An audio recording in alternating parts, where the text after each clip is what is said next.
Welcome back, guys. Today we are going to learn about extensor retinaculum. The deep fascia on the back of the wrist thickens to form an oblique fibrous band which is called extensor retinaculum. The direction of this extensor retinaculum is downwards and laterally.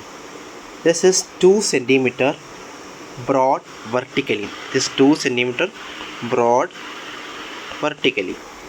Coming to attachments, it is attached to the styloid process of ulna. This is the ulna bone and this is the radius bone. And this extensor retinaculum is attached to the styloid process of ulna. This is the styloid process of ulna, and in addition to that, it is also attached to tricutril and the pisiform bones. This is the tricutril and pisiform bones. This is on the medial side.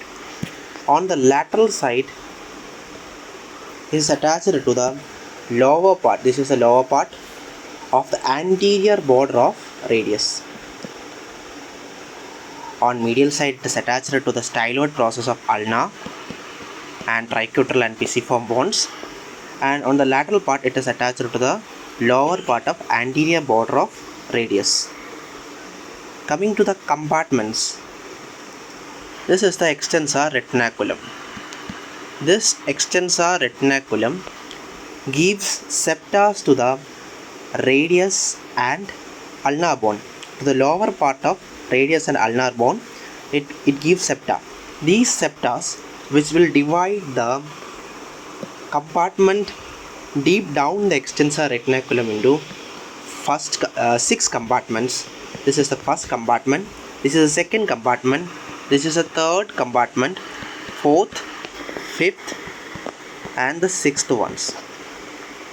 The extensor retinaculum gives deep septas to the radius and ulna. This is the deep septas which divides the compartment under the extensor retinaculum into 6 compartments, and in each compartment there is certain muscles.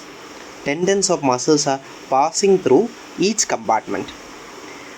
On the first compartment, it is abductor pollicis longus and extensor pollicis brevis.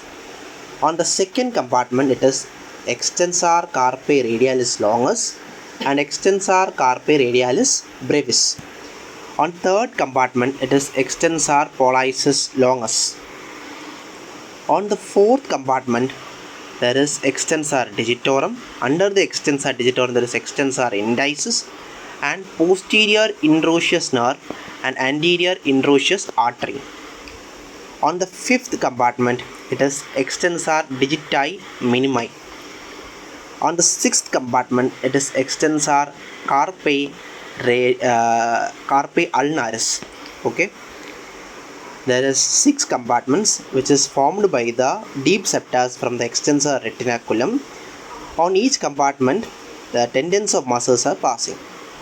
This picture shows the transverse section of a forearm just above the wrist, and this is radius and this is ulna.